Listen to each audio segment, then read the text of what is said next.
अस्सलामुअलैकुम नाज़रीन, आप सबका खैर मक़दम है। इस सिलसिलेवार टॉक शो गुफ्तगू में मैं अब्दुल क़ादर आपका मेज़बान रहूँगा। इस टॉक शो को MS एजुकेशन एकेडमी ने ऑर्गेनाइज़ किया है। इस टॉक शो में हम चुनिंदा माहिरीन के साथ मुख्तलिफ़ उन्वानात पर वक्तन फ़वक्तन बात करेंगे जो हमारे पेरेंट और स्टूडेंट और स्टाफ कम्युनिटी को बहुत मुतासिर करते हैं। तो आज हम इसका आगाज़ करते हैं। हमारे साथ मुल्क के सफ़े अव्वल के इकोनॉमिस्ट प्रोफेसर अमीरुल्लाह ख़ान साहब मौजूद है। प्रोफेसर साहब, आपका खैर मक़दम है। अस्सलाम वालेकुम। एक बुनियादी सवाल से शुरू करेंगे सर। इकोनॉमी, GDP, इन्फ्लेशन, ये टर्म्स आम इंसान के लिए थोड़ा मुश्किल, तो आप इसको लिए आसान कर देंगे थोड़ा? जी हाँ। पहला लफ्ज़ आपने कहा इकोनॉमी जी। तो इकोनॉमी किसको कहते हैं? इकोनॉमी कोई भी ऐसी जगह को कहते हैं जहाँ कुछ लोग खरीदते हैं और जहाँ कुछ लोग बेचते हैं। मार्केट। अब इस इकोनॉमी में हम लोकल इकोनॉमी भी होती है, शहर की, मोहल्ले की या मुल्क की। उमूमन हम मुल्क की इकोनॉमी की बात करते हैं। तो अगर आप मुल्क की इकोनॉमी की बात करें तो 100 साल पहले ये जिक्र हुआ कि आखिर हम मुल्क की इकोनॉमी को कैसे तय करें कि ये अच्छी चल रही है या ख़राब चल रही है। तो तब ये एक टर्म इजाद हुआ जिसको कहते हैं GDP का फुल फॉर्म होता है ग्रॉस डोमेस्टिक प्रोडक्शन, लेकिन उसको समझना ज़्यादा आसान है। वो ये है कि आपने इस साल में सारे मुल्क में कितनी चीज़ें बनाई, उसको GDP कहते हैं।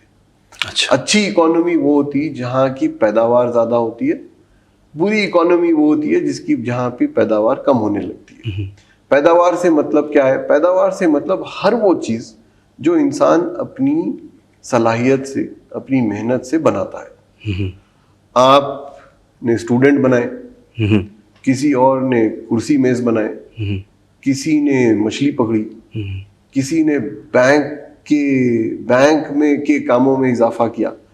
ये सारे हम जब जमा करते हैं तो उसको GDP कहते हैं। एक घर की GDP कैसे होती है? एक घर की GDP ये होती है कि माँ ने नौकरी की और वो लाई 100 रुपए।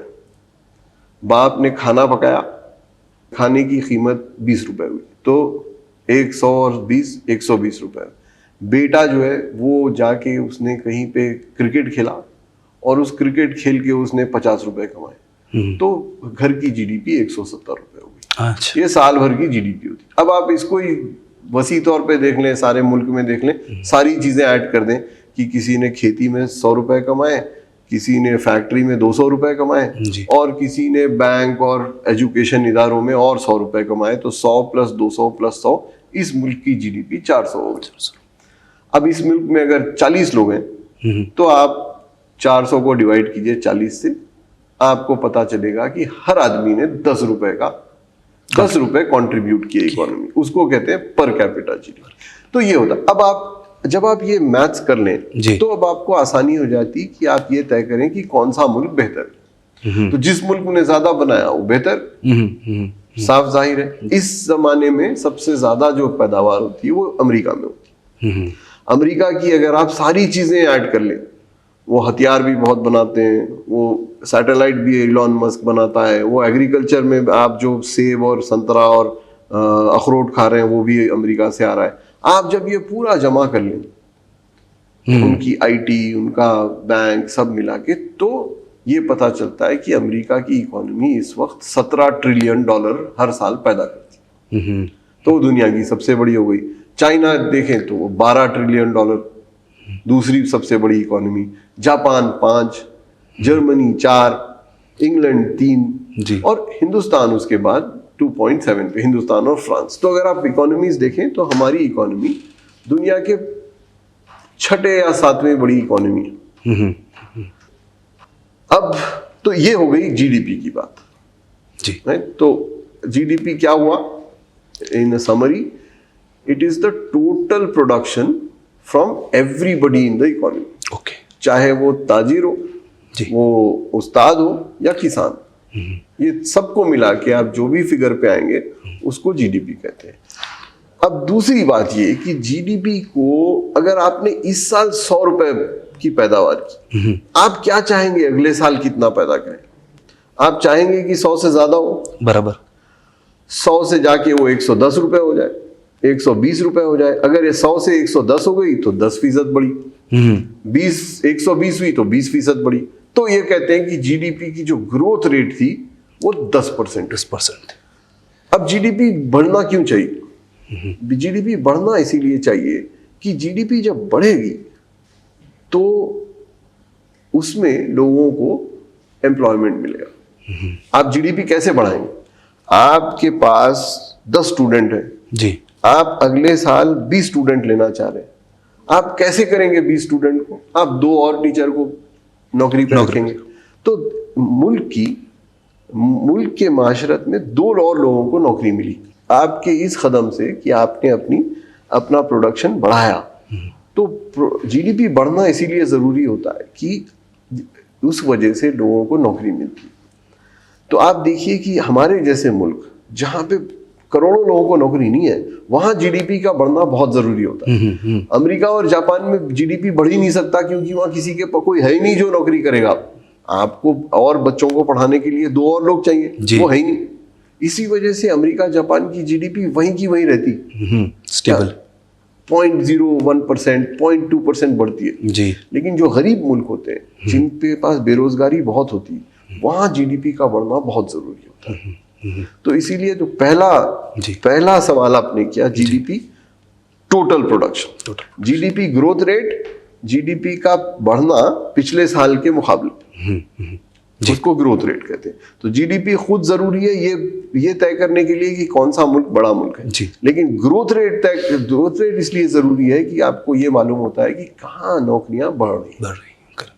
तो अब हमारे पास इंडिया में चूंकि हमारे पास जवान लड़के लड़कियां बहुत हैं जो आप लोगों के पास पढ़ के जॉब मार्केट में आते हैं, उनके लिए नौकरी पैदा करना जरूरी है।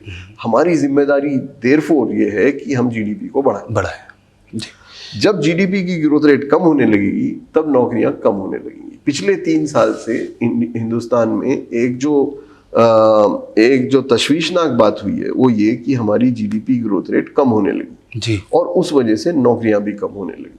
इस साल तो जीडीपी घट गई तो इसीलिए नौकरियां भी घटी हुई हैं। इसीलिए ये चीजें परेशान कौन होती जी।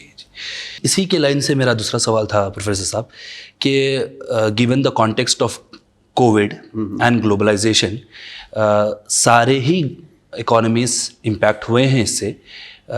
इंडिया की इकोनॉमी कितना इम्पैक्ट हुई और फिर आने वाले 1 साल 2 साल के अंदर ये किस डायरेक्शन में जाएगी? सबसे ज्यादा अगर किसी इकोनॉमी को फर्क पड़ा है दुनिया में तो वो है इंडिया। अच्छा। और इसकी कई वजूहत हैं। सबसे पहली वजह ये थी कि जब हमने मार्च की 24 को ये तय किया कि इकोनॉमी सारी बंद की जाएगी, उस किस्म का लॉकडाउन दुनिया में कहीं नहीं हुआ। हमने अचानक एक दिन सारी इकोनॉमी को ताला लगा दिया।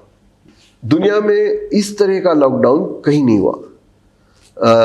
ये हुआ कि गवर्नमेंट ने मशवरा दिया कि आप कम कर दीजिएगा, अगर आपके पास 100 लोग आते हैं तो आप 2 को लाइए एक बार में, आप मास्क पहनिए, आप दूरी रखिए, तो आप अपना काम कम करें, आप भीड़ में ना जाएं, आप सिनेमा हॉल कॉलेज वगैरह बंद कर दीजिए। लेकिन जो आम इकोनॉमिक एक्टिविटी है, प्रोडक्शन की, सेल की, वो जारी रखिए। हमारे पास क्या हुआ कि चूंकि हमने कर्फ्यू डिक्लेयर कर दिया तो आपने माल भेजा हैदराबाद से बंबई, आपकी ट्रक नांदेड़ में रुक गई, महीना भर रुकी रही।